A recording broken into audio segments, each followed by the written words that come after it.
Seja muito bem-vindo ao canal da Igreja CI em Blumenau. Agora você vai assistir uma palavra que pode transformar a sua vida.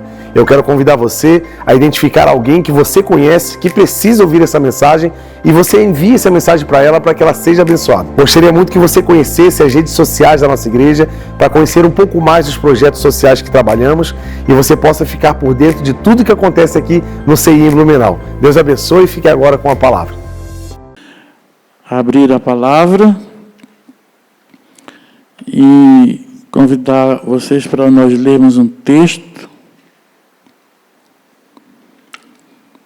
que está em 1 Pedro. Abra sua Bíblia aí, por gentileza. 1 Pedro.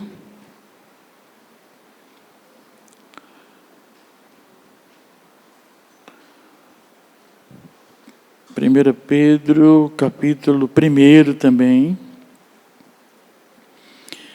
E do verso 3 ao 9, que diz assim, ó: Bendito o Deus e Pai de nosso Senhor Jesus Cristo, que segundo a sua muita misericórdia, nos regenerou para uma viva esperança, mediante a ressurreição de Jesus Cristo dentre os mortos, para uma herança incorruptível, sem mácula, imarcessível, reservada nos céus para vós outros, que sois guardados pelo poder de Deus, mediante a fé, para a salvação preparada para revelar-se no último tempo.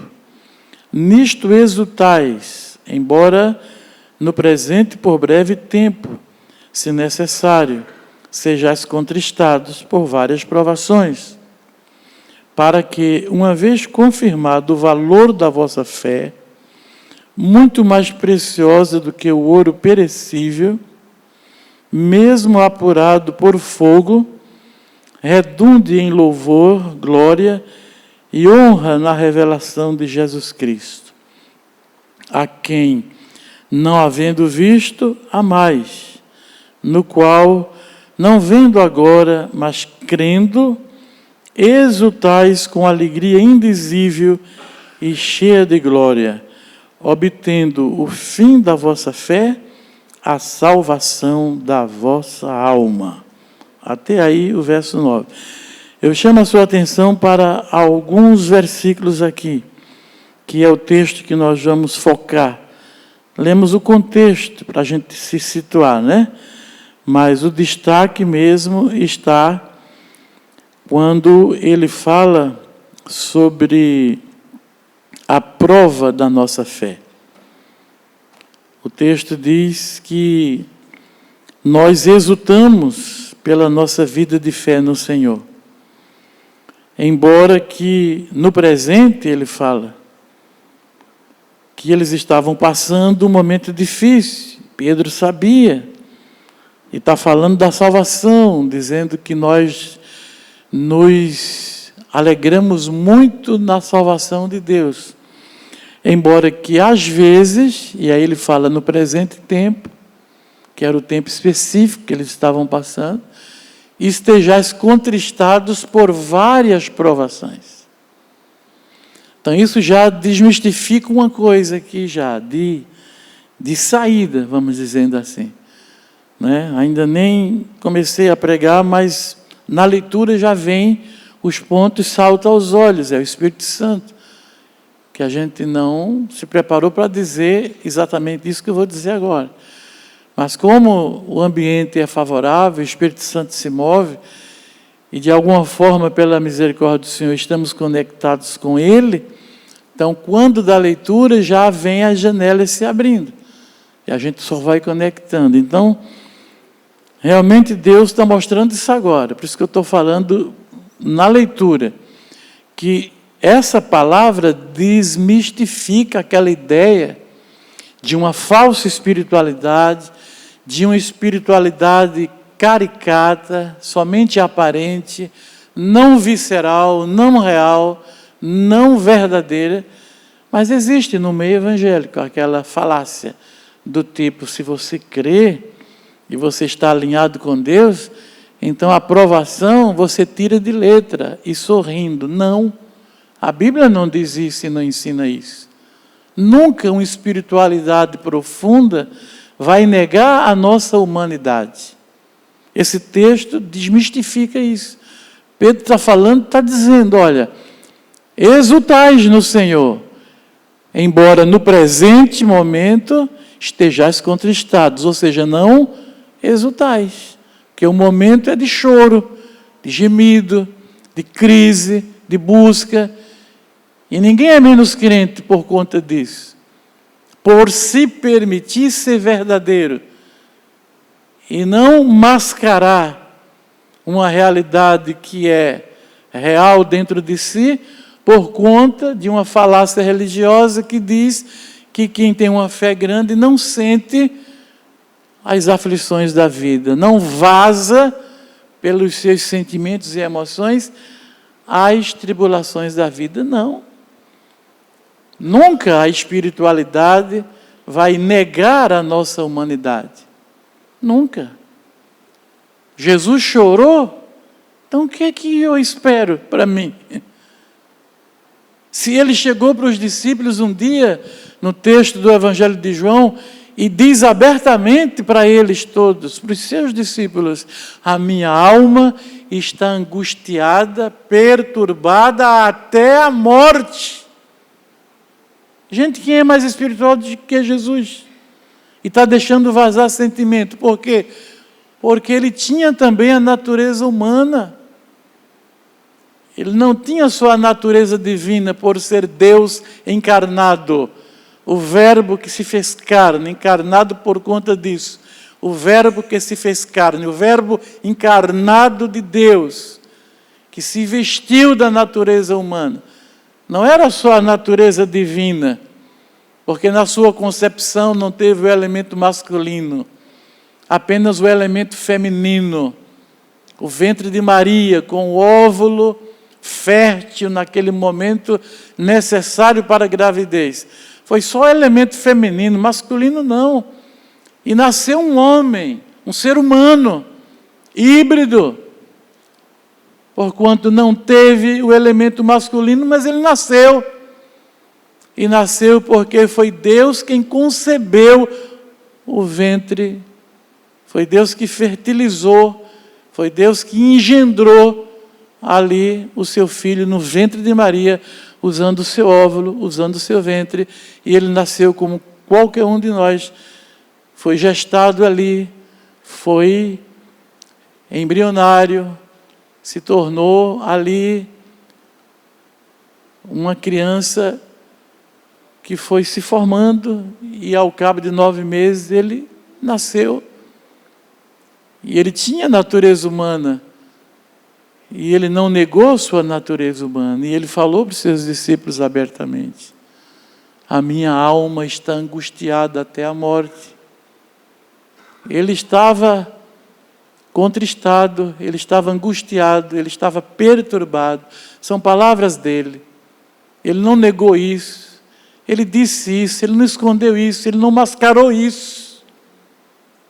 Mas tem gente que, de tão espiritual que é, entre aspas, que periga ele descalço ali na frente da igreja tropeçar numa pedra e arrebentar o dedão, e ele não dizer ai, ele vai dizer misericórdia. Ah, tadinho. Que espiritualidade é essa? Não é a de Jesus, pelo menos. Você está vendo como é as coisas, irmão? Então, a grandeza, irmãos, da nossa fé é a nossa resiliência.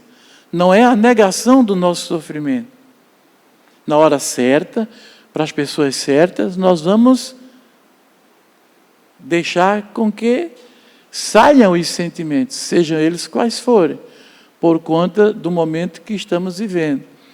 Se é de conquista e de vitória, muita alegria, não se prive, dê boas risadas e celebre, saltite e glorifique ao Senhor na terra, porque você está feliz com Ele. Mas se Ele tem permitido alguma tribulação, alguma provação, você também não se constrange para as pessoas certas, eu insisto nisso. Para as pessoas certas, Jesus falou para os seus discípulos que andavam com Ele, que viviam com Ele, durante anos com Ele, que comiam sal com ele, como diz o bispo Fernando. Comeu mais de 1 quilo de sal com eles. Com esses, meus amigos, meus discípulos, meus irmãos, meus companheiros, com estes, eu me permito, porque eu preciso da ajuda deles. Se Jesus precisava, você não precisa. Nunca se ausente no meio das provações. Nunca fuja das pessoas que são caras e preciosas para você. Não se isole, porque com essas pessoas você pode obter ajuda. Jesus obteve, nós vamos obter também. Com ela, seja franca, sincera. Se permita demonstrar as suas lutas e os seus sofrimentos. Porque nessa interação há a bênção de Deus para as nossas vidas. Há um texto que eu não lembro onde é que está. Essa semana, várias vezes ele veio e eu fiquei de procurar, porque já me esqueci. Mas eu sei que está na Bíblia, o pastor João vai me ajudar, quem sabe. Que diz exatamente assim, eu lembro do que diz na íntegra, só não lembro o endereço, né? Mas diz assim, ó, que Deus está comigo na vida do irmão que está do meu lado. É mais ou menos assim, né? Depende da tradução. Tem uma que diz assim, Deus está no rosto daquele que me ajuda. Né? Por isso que Jesus falou, a minha alma está perturbada, angustiada, entristecida até a morte, porque a cruz já se projetava sobre ele. E ele propõe para eles, que direi ao Senhor? Me ajudem aí. Pai, livra-me desta hora. Aí ele não deixa nem vir a resposta. Ele se adianta e diz, mas se para essa hora eu vim. Tem situações na sua vida de sofrimento e de luta que Deus permitiu que você passasse e você está nessa vida para viver aquela experiência. Jesus disse, mas para essa hora eu nasci e eu vim para o mundo. Então eu não vou dizer, Pai, livra-me desta hora. Jesus falando. Jesus disse, eu direi, Pai, glorifica o teu nome. Aí está o segredo. Aí se completa e a mensagem vem. Por um lado, eu não nego minha humanidade, por outro, eu não nego a minha confiança em Deus. Por um outro, eu choro e gemo, por outro, eu oro e me submeto à vontade de Deus. Nesse balanço, eu recebo graça e me torno resiliente.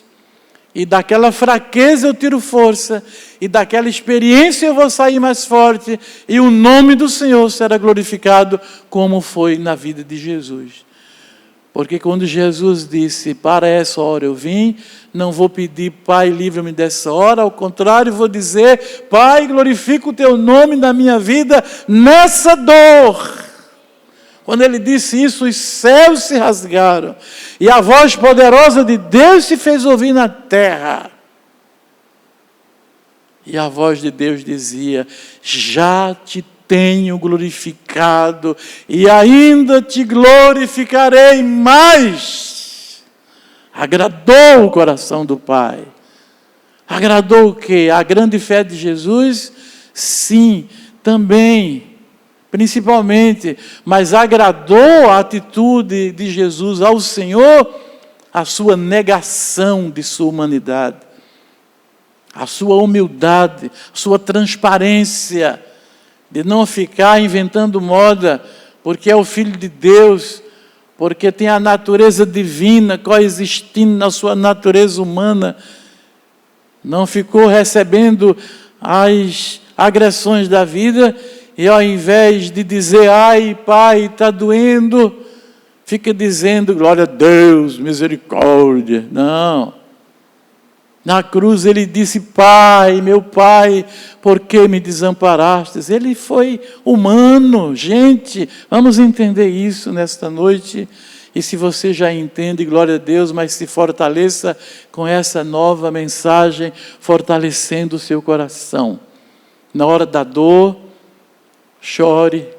Na hora da alegria, sorria. Na hora da dor, compartilhe com os seus amados, porque eles são bênção de Deus na sua vida. Na hora da alegria, compartilhe com eles também. Louvado seja o nome do Senhor, porque nisso Deus será glorificado na sua vida. E mais fortalecimento virá para a sua vida. E na leitura seguindo, Pedro diz que por breve tempo, ainda que seja, mas no presente, é necessário que estejais contristados por várias provações, para que há uma finalidade. Para que a finalidade? O verso seguinte: para que, uma vez confirmado o valor da vossa fé, muito mais precioso do que o ouro perecível, o ouro que perece, mesmo apurado por fogo, a tua fé redunde, termine, se transforme, no último tempo, em louvor, glória e honra na revelação de Jesus Cristo. A quem, não havendo visto, amais, no qual, não vendo agora, mas crendo, exultais com alegria indizível e cheia de glória, obtendo no final da vossa fé a salvação completa, perfeita, total, profunda, abrangente, a salvação da vossa alma. É isso que quer dizer aqui. Agora, se você ler na sequência, você vai entender por que Deus permite que a sua fé seja provada. São vários motivos, eu vou pontuar aqui. Agora, eu já entrei na mensagem agora. Primeiro, porque a sua fé, ela é mais preciosa do que o ouro todo existente neste mundo. Eu diria mais, eu diria que a fé, ela ocupa uma tríade espiritual no universo das virtudes que de Deus podemos receber. A fé está ali, nesta tríade, ou seja, nesse tripé, ou seja, neste pódio, aonde tem o primeiro lugar, o segundo lugar e o terceiro lugar, sim, em ordem de valor mesmo. Quem diz isso é Paulo aos Coríntios. Quando ele fala dos dons, e quando ele termina de falar dos dons, ele imediatamente passa para outro assunto, que na sua Bíblia é o verso seguinte ao capítulo dos dons, em 1 Coríntios. E no verso seguinte, ele inicia dizendo assim: agora, pois, ou seja, ele está fechando o relato dos dons, o ensino dos dons espirituais. Quando ele fecha, ele inicia o outro capítulo e vai para outro assunto que é de fechamento, e ele diz: agora, pois, permanecem a fé.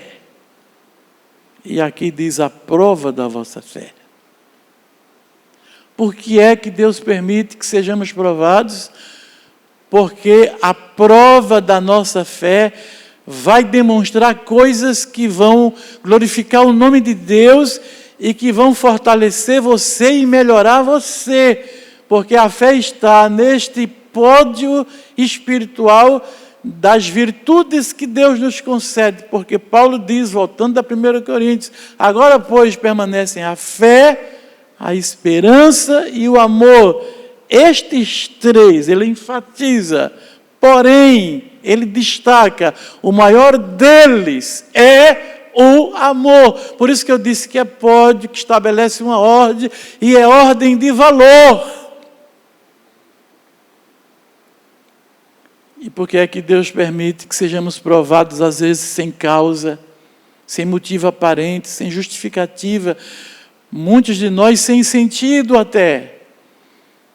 E muitas vezes a tribulação vai passar, Deus vai cumprir o seu propósito, vai ser glorificado se a gente se posicionar, a gente vai receber o benefício pelo fato de Deus ter permitido que a gente passe por aquilo, e a gente ainda vai continuar sem saber o sentido daquilo tudo, mas isso pouco importa, porque o importante é sabermos e crermos o que diz Romanos capítulo 8, verso 28, que é que diz lá? Diz, porque todas as coisas cooperam para o bem. daqueles que amam a Deus e que foram chamados pelo seu propósito. E se diz todas, significa todas. E todas significa coisa boa e coisa ruim. Todas significa vitória e derrota. Todas significa noite e dia. Todas significa pico da montanha e profundo vale. E às vezes de sombra de morte. Todas as coisas. Entenda isso, não precisa entender mais o sentido de nada. Creia nisso e viva isso na presença de Deus, que você não precisa de explicação nenhuma, com sentido, lógica, significado, do porquê Deus permitir que do nada a gente comece a sofrer uma perseguição gratuita, uma dor nunca cogitada e esperada e não sinalizada, uma traição que quase que afundou a nossa vida. Não importa o sentido delas, desde que você entenda o sentido da palavra. De Romanos 8, 28. Que estabelece todas as coisas cooperam para o bem dos meus filhos, diz o Senhor, que me amam e que foram chamados pelo meu decreto. A coisa ruim vai cooperar, a coisa difícil vai cooperar, e o nome do Senhor será glorificado na sua vida. Então, se aquiete, se acomode, se alinhe, se ajuste, se posicione. Chore, gema, mas diga: Senhor, glorifica o teu nome nessa hora na minha vida.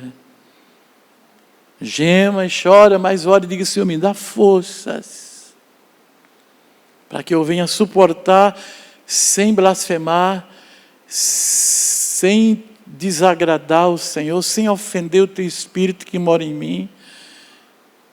Livra-me de palavras de ingratidão. Livra-me de, pelo menos assim, muitas vezes sugerir que o Senhor está errado em me permitir isso. Me livra. Chore e gema, mas peça a Ele graça, Ele vai te fortalecer. Não fez isso com Paulo? Em 2 Coríntios 12, quando ele orou acerca de um espinho na carne, que era o mensageiro de Satanás. Nessa ocasião, Paulo teve uma explicação. Mas era melhor nem ter, porque era pior o quadro. Porque não é um homem que se levanta na sua malignidade ou na sua perversidade, da sua própria natureza carnal, independente de Satanás. Não, no caso de Paulo, era um mensageiro do diabo. Ele falou, com todas as palavras, ele teve o entendimento. E Paulo disse: acerca disto, orei 3 vezes ao Senhor, para que o Senhor o removesse de mim. Mas o Senhor não removeu de mim. Que bom! Que Deus não ouça algumas orações sem sentido. Não importa, se Deus permitiu, amém. Ah, mas é um mensageiro de Satanás. Porque Deus permitiu. Porque se Deus não permite, nada chega até nós. Gente, Deus é soberano, Ele tem o controle de tudo. Nós somos seus filhos, não estamos à toa aí no mundo vivendo ao sabor do vento, sendo levado para cima e para baixo, ao léu. Não, somos filhos de Deus, somos do Senhor, o Senhor é nosso, Ele nos ama, escreveu o seu nome no livro da vida, derramou seu sangue sobre nós, marcou a nossa existência, disse que nos amava, disse que estaria conosco todos os dias, até a consumação dos séculos. Mas, por favor, em nome do Senhor Jesus Cristo, entenda que muitas vezes Ele não vai responder a sua oração. Quando ela é tola, quando ela é sem sentido, quando a sua oração colide com a vontade perfeita de Deus para a sua vida e você quer escapar orando, porque Deus te ama e tem misericórdia de ti, Ele vai dizer não, como Ele disse a Paulo. Está lá no texto, 2 Coríntios 12, não agora, em casa, leia e estude, você vai ver, está tudo ali. Acerca disto, orei 3 vezes, e o Senhor mesmo assim não me respondeu, e quando Ele respondeu, foi para mim dizer não, para dizer que Ele não precisava retirar esse espinho da minha carne, para eu ser um vitorioso, Pelo contrário, em outras palavras, aqui eu já estou interpretando o texto lá de Coríntios. Deus disse em outras palavras, eu não preciso retirar esse espinho na carne para que você cresça. Eu não preciso te poupar dessa aflição, dessa angústia, dessa dor, desse sofrimento, dessa provação, para que você se fortaleça. O que é um espinho para mim, Paulo? Eu estou permitindo porque eu sei das coisas. Você precisa desse espinho. Você precisa aprender comigo a conviver com ele. E você vai perceber um dia, Paulo, que esse espinho, como para mim, ele não significa nada para você também. É para esse lugar que eu quero te trazer, ao permitir esse espinho e a não responder a tua oração. É para esse lugar que eu quero te trazer, para mais perto de mim, aonde espinho e pedra não significa nada, aonde homem e demônio não significa nada, porque eu sou o Senhor e tenho os meus filhos que têm o meu DNA, eu estou trabalhando com eles. O pastor Carioca disse aqui na sua primeira participação, ele disse aqui de uma construção, estamos em construção. Pois bem, as provações nas nossas vidas fazem parte de elementos que Deus utiliza para esse trabalhar poderoso em nossas vidas, a fim de que sejamos construídos nele. São várias coisas e vários fatores, e inclusive este fator. Porque Paulo disse é necessário, Pedro disse aqui é necessário. Pedro é muito forte nesse quesito aí. Sua primeira carta, sua segunda carta, ele fala. Tem um trecho de sua carta que ele diz assim, que ninguém padeça por ser ladrão, malfeitor, ou por ser um fofoqueiro que se intromete na vida dos outros.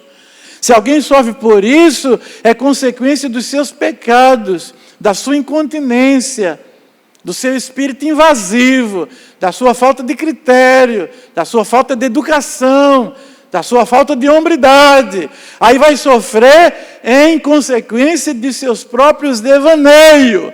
Aí eu não digo nada, eu só digo que Deus tenha misericórdia de ti. Mas Pedro disse, continuando, se alguém, porém, sofre porque é cristão, porque está na minha mão, porque eu tenho o controle dele, aleluia! Se alguém sofre por isso, glorifique a Deus nessa parte. Levanta as mãos e glorifica o Senhor, porque eu estou sofrendo por uma boa causa, não é porque eu pequei. Qual é o problema dos amigos de Jó, irmãos? Qual foi o problema dos amigos de Jó? Que vão consolar e não tem sabedoria para consolar. Vão consolar, abre a boca para falar asneira e em nome de Deus ainda, comprometendo a Deus. Deus ficou irado com eles. No final da história de Jó, Deus disse, Jó, você precisa orar por eles, porque a tua oração eu ouvirei, a deles não. Eu quero fazer com eles de acordo com a loucura que eles fizeram contigo. Eles foram lá, em vez de te aconselhar e de te consolar, eles colocaram mais lenha na fogueira, eles empreenderam mais força negativa contra ti. Já não bastava o que eu permiti que tu sofresse, esses amigos, eles foram amigos do cão, porque foram lá dizendo que você estava em pecado, quando não sabiam de nada. Quanta ignorância! Por isso que eu digo, irmãos, não é para abrir, gemer e chorar para todo mundo, porque tem gente que é uma topeira espiritualmente falando. Já vai julgando, já vai cercando todo mundo por diante e por detrás, com as suas falácias, com os seus raciocínios errados, desconectados. Jó disse, eu estou prestes a fazer com eles de acordo com a loucura que eles cometeram contigo. Mas porque Deus é misericordioso, né? Deus não é igual a gente, ele disse, contudo tem uma saída, se você orar por eles. E Jó tinha aprendido, né, meu irmão? Jó tinha crescido na tribulação. Esse é o ponto. Você cresce. E você é capaz de coisas que em outra situação da tua vida, antes daquele episódio, você não seria capaz. Como perdoar e ainda orar por amigos errados na visão, que chegaram para consolar e produzir mais aflição, julgando precipitadamente a causa do sofrimento de Jó. Aí Deus disse, ora, como quem diz, eu sei que você agora é capaz. Eita benção! É isso que está aqui, irmãos. É isso que está aqui. Mas a prova da vossa fé, muito mais valiosa do que o ouro que é provado e perece. A prova da vossa fé vai redundar se você se posicionar no meio da prova, como Jó fez. A prova da vossa fé vai redundar em louvor, glória e honra na revelação de Jesus Cristo. Aí ele vai dizer agora, a quem, não havendo visto a mais. Esse é um nível de fé que Tomé era crente e não tinha esse nível de fé. Porque Tomé disse, se eu não vir os sinais da sua crucificação, se eu não vir o seu lado transpassado pela lança romana ali na cruz, de modo nenhum eu crerei que ele ressuscitou dentre os mortos. Tomé era discípulo de Jesus. As mulheres foram dizer para ele que haviam visto Jesus ressuscitado. E ele se saiu com essa. Tomé não tinha fé? Tinha. Mas não esse tipo de fé que é proposto aqui. Não o tipo de fé que Jó obteve por causa dele se posicionar corretamente no meio da sua dor, humanamente injusta, que fez os amigos pecarem, achando que Jó tinha pecado para viver uma cena daquela. Mas Jó ficou firme, ele cresceu, como Paulo cresceu, e como nós iremos crescer.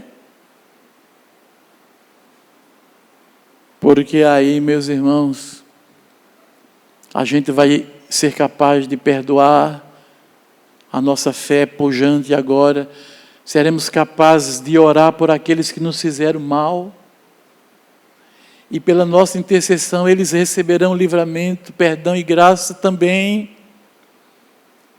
e seremos capazes de, como Paulo, entender que realmente quando Deus permite um sofrimento que nos torna fracos, na verdade, espiritualmente, Jesus está gerando fortaleza dentro de nós. E aí Paulo disse que a resposta divina foi que o poder dele, do Senhor, se aperfeiçoaria naquela fraqueza de Paulo. Aí Paulo retoma a narrativa e diz, pelo que agora eu me glorio. Por que pelo que agora? Porque antes não.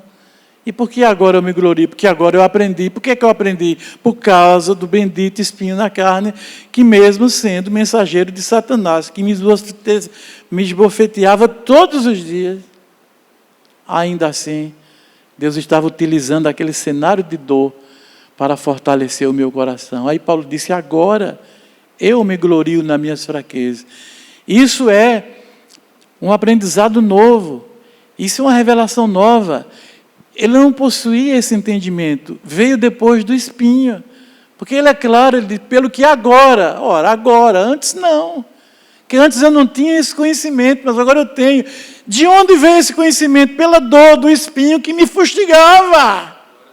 E aí eu entendi porque eu orei para Deus remover, e Deus disse, não, bendito seja Deus que nunca erra, porque Ele sabe o que nós não sabemos, enxerga o que nós não enxergamos. E tem um plano tão maravilhoso para a nossa vida, que muitas vezes nós desconhecemos a maior parte desse plano.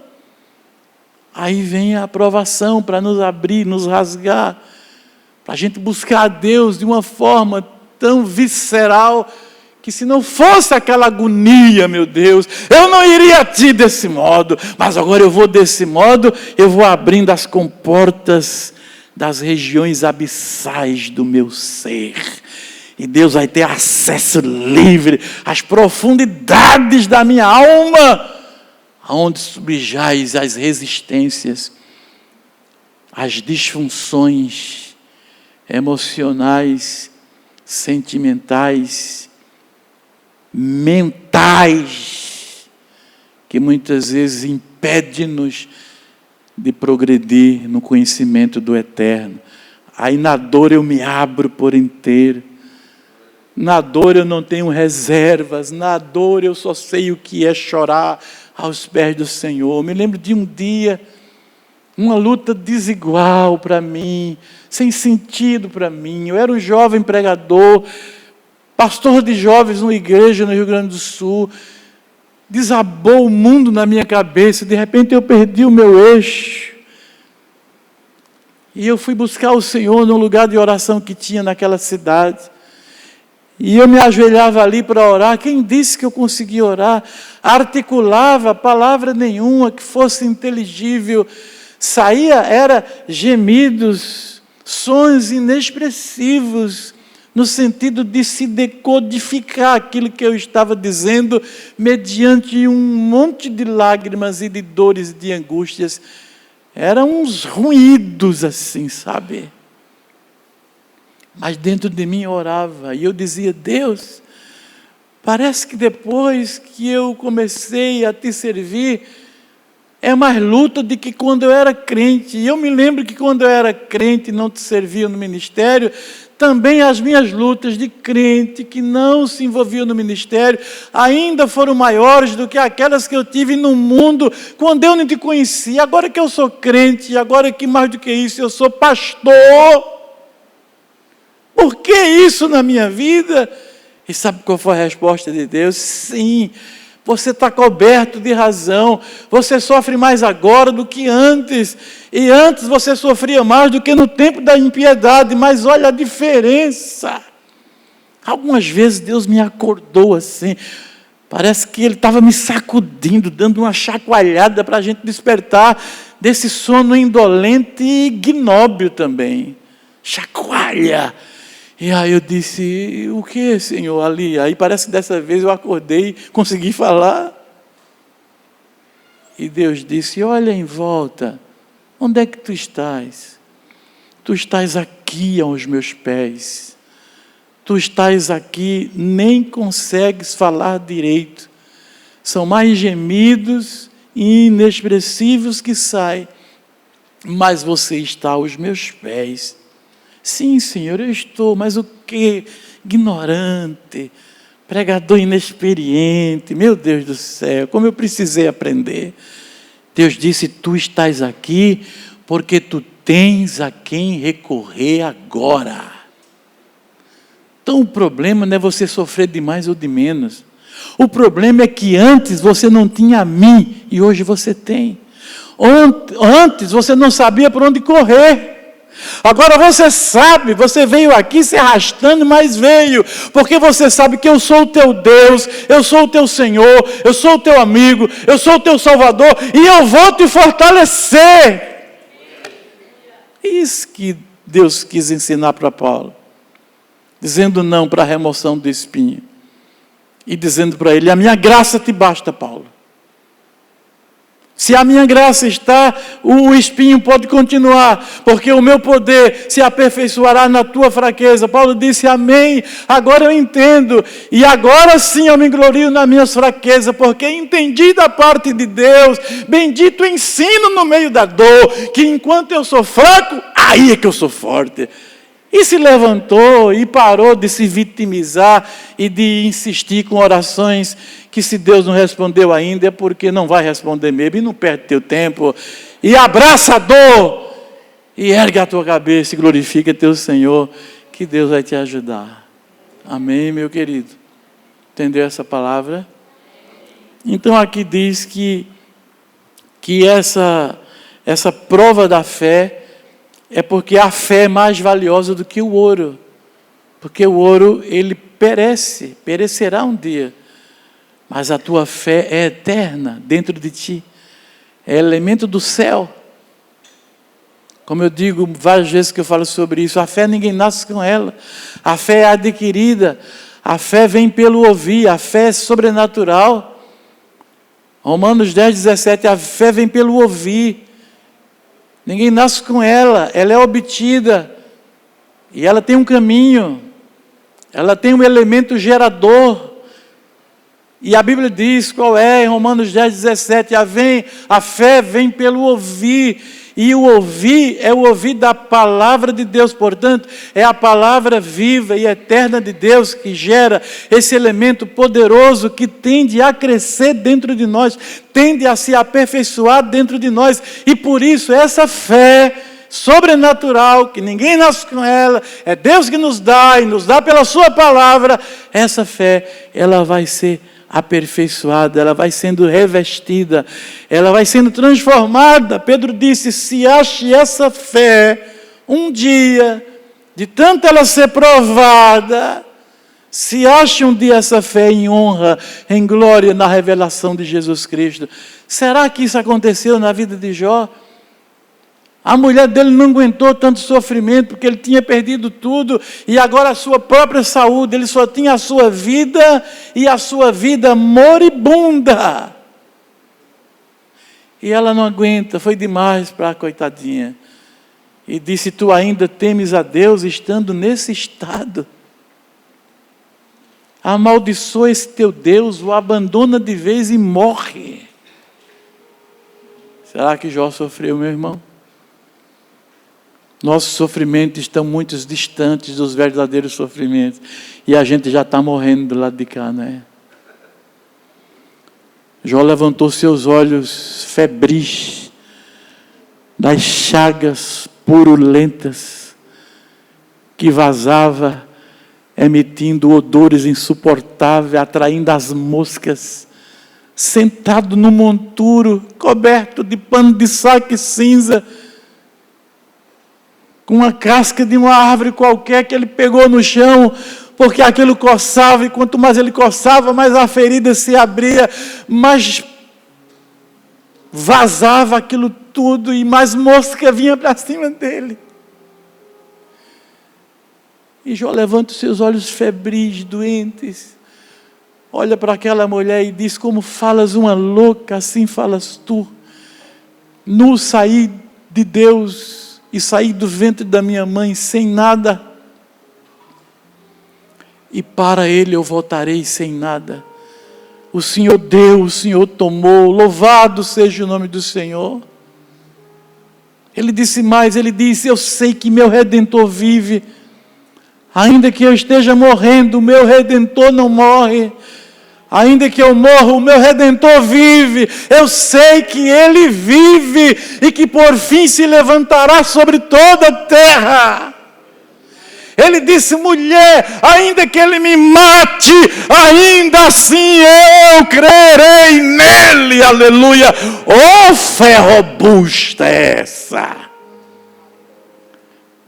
Para que a prova da vossa fé, muito mais preciosa do que o ouro que é provado pelo fogo e perece, a fé de vocês não vai perecer, ela vai ser provada e vai ser transformada, revestida, ela vai se achar em honra e em glória. Quando Jó disse aquelas palavras, o céu se abriu, os anjos disseram amém, Deus alegrou o seu coração. Embora que na volta dele na terra ninguém entendesse nada, Jó entendeu o mistério de que o sofrimento é didático. A provação não é para a destruição da tua vida, é para a aprovação da tua fé. Ninguém será aprovado sem que antes não seja provado. A prova é para a aprovação de Deus na sua vida. E a pergunta que não quer calar é essa: você vai ser reprovado ou aprovado nessa provação? Deus quer que você seja aprovado. E para você ser aprovado, você não tem que se importar com sentido, com explicação, com porquês. Você não tem que se preocupar com isso. Você tem que ser como Jesus e como Jó. E se tornar como Paulo, que naquele estágio ainda não era, mas se tornou. Você tem que olhar para o céu e você tem que dizer: sei receber o bem de meu Deus, e não saberia receber o mal que Ele permite de vez em quando na minha vida? Que espécie de relacionamento é esse que nós temos com Deus?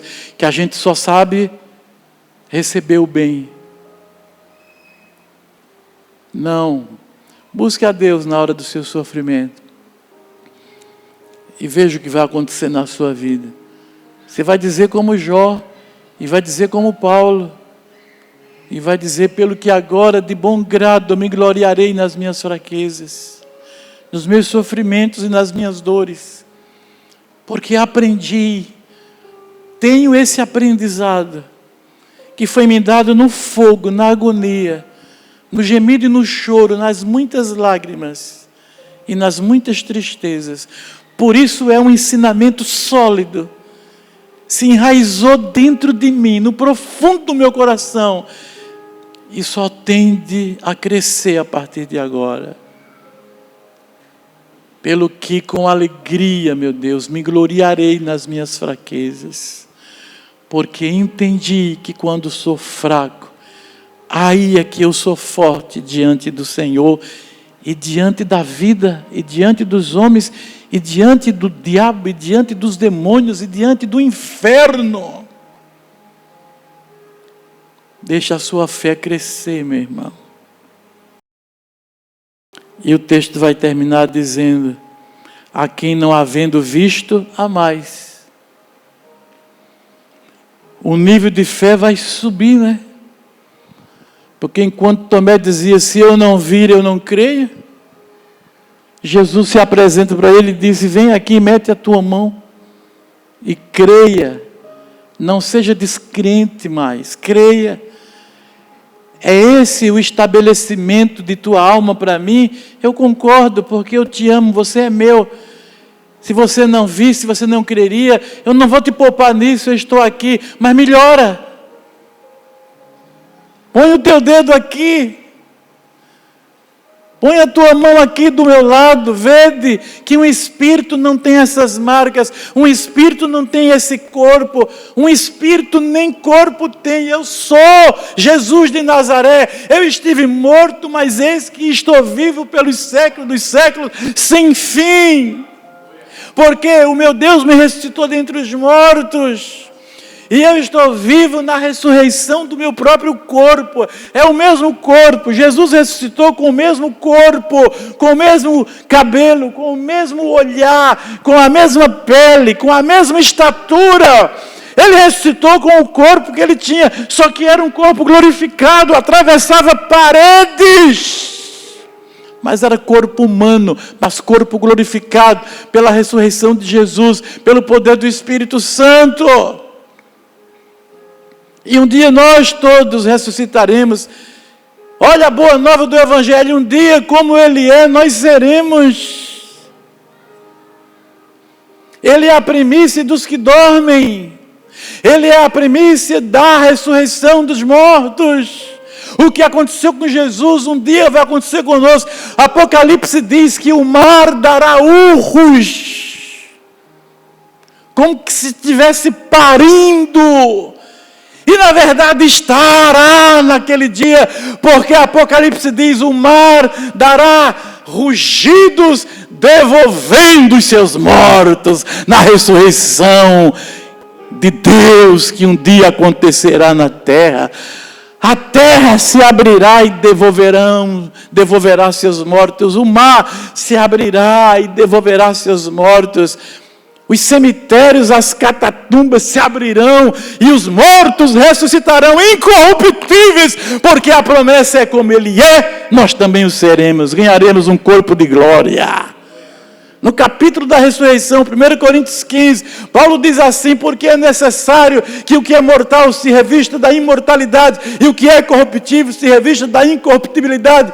Semeamos em fraqueza, mas ressurgiremos em poder. Nosso corpo é como uma semente, quando o Espírito voltar para Deus que o deu, e quando o corpo falir sem vida, inerte no chão, e as pessoas sepultarem o nosso corpo, Paulo está dizendo, é uma semeadura em fraqueza e em morte, para que um dia seja ressurgido esse corpo em fortaleza do poder de Deus, e em glória teremos um corpo glorificado na ressurreição dos mortos. Antes de eu vir para cá, eu vi um vídeo, um testemunho de um jovem, que alguém colocou arma na sua testa, e a mulher dele lá no carro chorando, e depois que nada aconteceu, e a pessoa foi embora, e o jovem ficou firme, apenas dizendo, não é necessário, não precisa isso, e finalmente o filho daquele pai desairado veio com muita calma, tirou o revólver da mão dele, abraçou o pai, disse, pai, vamos embora. E o pai entrou no carro e foi embora. A mulher saiu assustada e disse, mas eu via do carro que parece que você encostava a testa no cano do revólver e seu semblante era inalterado e você estava como que não tivesse medo. E ele disse para a mulher, mas eu não tive medo, porque eu tinha certeza que Jesus estava comigo. Esse jovem passou por grandes provações também, com certeza, para manifestar uma fé tão robusta como essa. E ele disse, porque a mulher disse, mas se tu morresse? Aí ele disse, eu abriria meus olhos na glória, vendo o rosto do meu Senhor. Você não tem medo da morte? Ele disse, não, Jesus tirou o medo da morte de dentro de mim. Gente, isso é Bíblia e Evangelho, isso é o poder de Deus na vida de quem crê. Porque lá em Hebreus diz exatamente isso, que Jesus ressuscitou dentre os mortos, a fim de libertar todos aqueles que estavam por toda a vida sujeitos à escravidão pelo medo da morte. Deixa eu repetir que você não entendeu direito. Hebreus, no capítulo 2, diz claramente, com todas as letras, Jesus, ao ressuscitar dentre os mortos, incorruptível, vencedor incólume, glorioso, poderoso, majestoso. Ele também fez, das muitas obras que ele fez, uma outra obra. Ele libertou os crentes que creram no seu nome, acreditaram na sua ressurreição. Hebreus diz, ele libertou a todos que estavam por toda a vida sujeitos à servidão por causa do medo da morte que eles tinham. Quer dizer, que Jesus um dia vai tirar esse medo de morrer de alguns crentes na igreja, que na pandemia ficaram desesperados. Gente, se você morrer hoje, não vai demorar muito, vai ser mais rápido do que a velocidade da luz. O coração parou de bater, o olhinho fechou e abriu no céu. Mas não dá tempo nem você pensar. A velocidade é muito grande. Acordei no céu. E aquele jovem enfrentou a morte serenamente. Se Deus quiser, Ele me mata. Se Deus não quiser, Ele não me mata.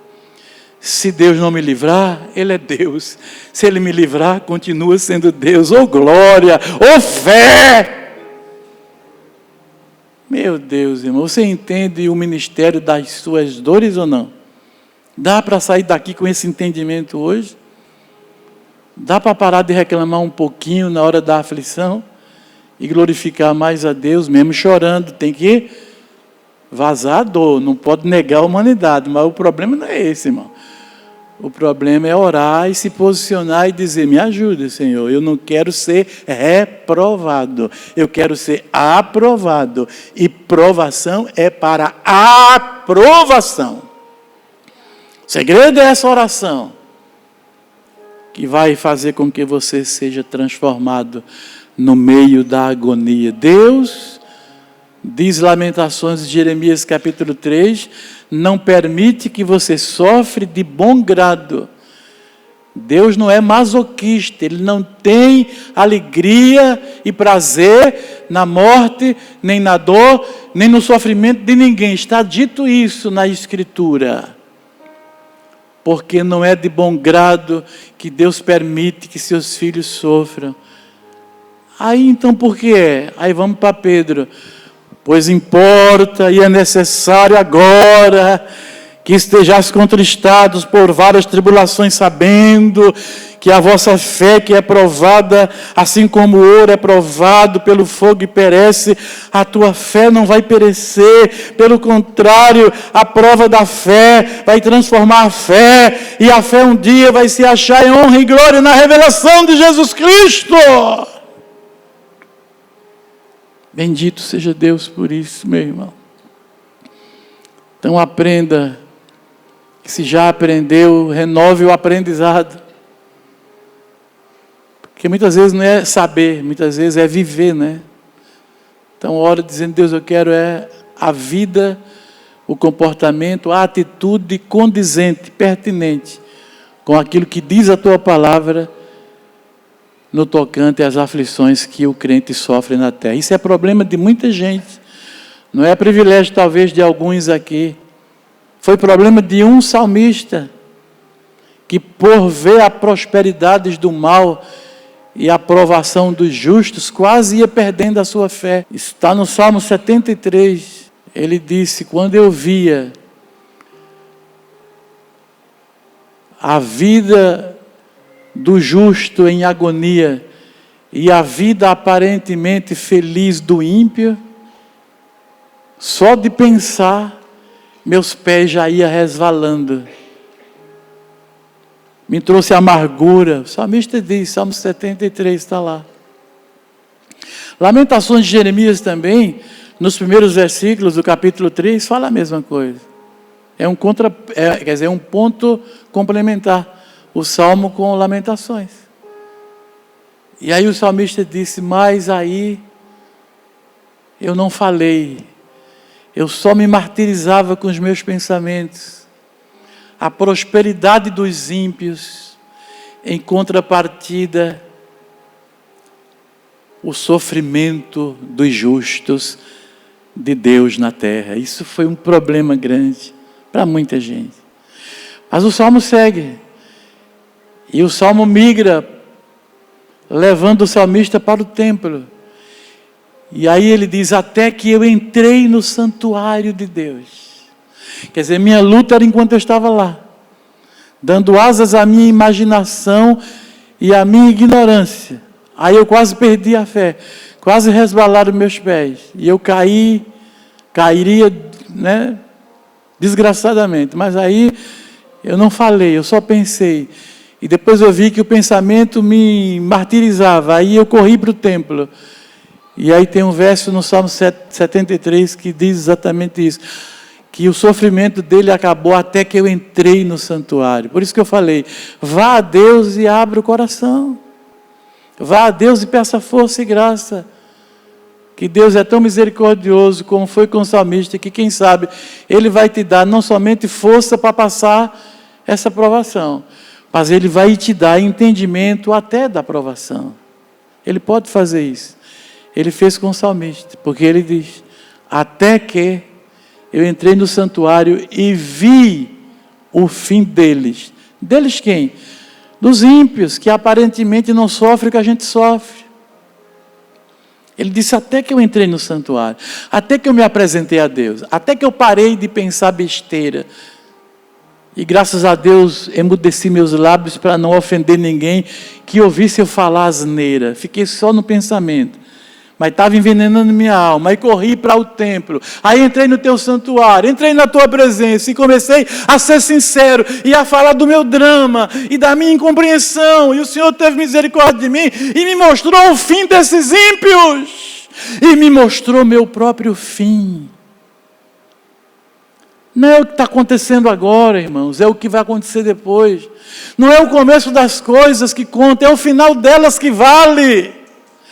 Deus mostrou isso para ele, até que eu entrei no santuário e eu vi o fim deles, e eu vi o meu fim, e eu vi o fim da minha geração, que como eu, adora e celebra a Deus. O salmista, ele era um adorador, ele tocava harpas no templo, ele adorava a Deus, estava nessa crise miserável, não aguentando ver a prosperidade dos maus e o sofrimento dos bons. Até que eu entrei no santuário, ou seja, até que eu fui sincero, e falei, e orei, e abri meu coração, como eu falei ainda há pouco, abri as comportas todas do coração. A luz entrou, eu entendi que o que vale não é o começo das coisas, nem o momento passageiro de agora, as circunstâncias atuais, o que importa é o final da experiência. Aí ele disse, eu vi que os ímpios serão julgados ainda na terra, que de repente, como que um que está sonhando e acorda do sonho, eles serão destruídos, está lá no Salmo. Mas quanto a mim, Senhor, e ao meu povo que comigo te serve neste templo, quanto a nós, o Senhor nos cerca de misericórdia, o Senhor conduz os nossos pés pelo caminho, e depois me receberás na glória celestial. Hein? Acabou a luta.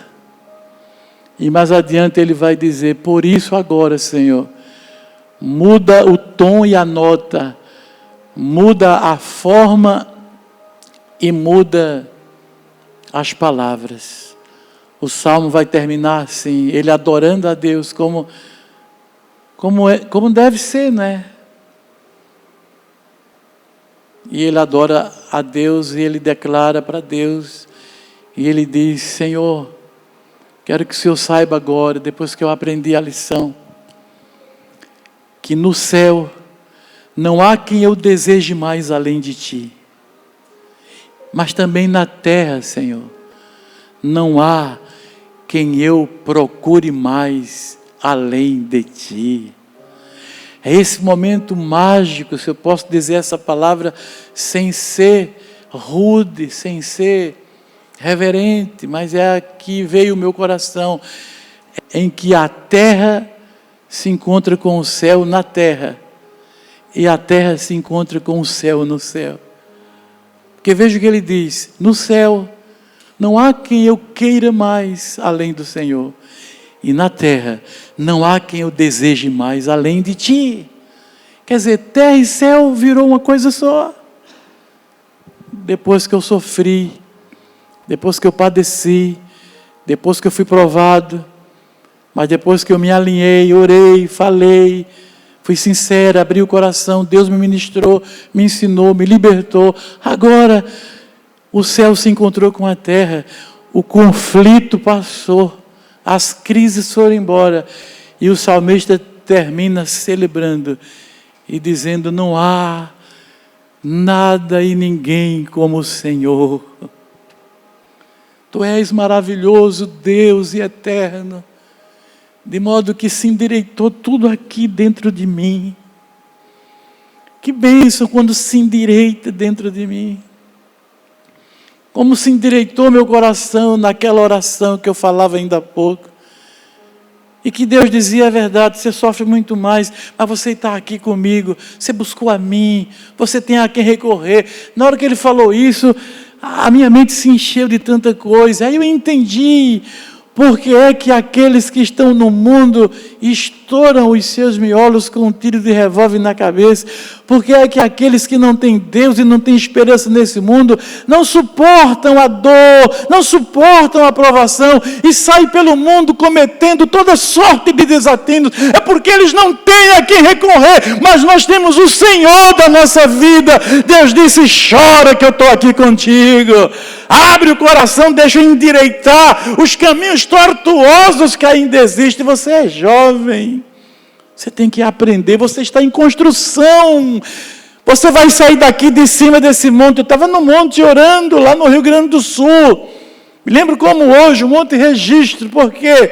Porque era o bairro onde ficava o monte. Em cima daquele monte os crentes oravam. E eu disse, eu vou orar também. Só que lá eu não pude orar, só articulava sonhos inexprimíveis. Mas Deus entendia cada um dos meus gemidos. E Deus estava me cuidando. E Deus estava me ensinando e dizendo, sobrevive a isso. Porque você tem a mim, você está aqui.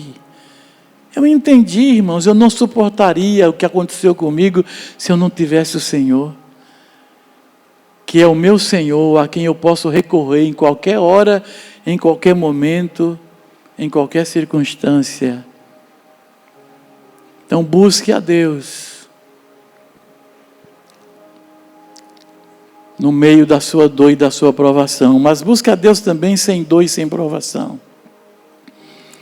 Que que o nome do Senhor vai ser glorificado, e agora eu vi que eu já passei muito do horário. Eu queria falar que o fogo no ouro torna o ouro mais puro ainda, né? Queria falar que o mesmo fenômeno, só que espiritualmente, se dá do lado de cá também, nas nossas provações.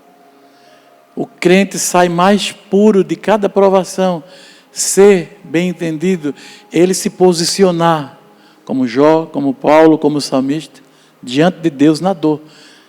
Aquela agonia vai purificá-lo, libertá-lo, aperfeiçoá-lo, fortalecê-lo, e ele vai sair mais puro daquele momento de dor, porque o ouro, material físico, o metal precioso, o ouro, quanto mais fogo nele, mais puro ele fica. E assim é a minha e a tua vida, quanto mais fogo de tribulação, mais puro, mais brilhante, a gente vai ficando na presença de Deus. Amém?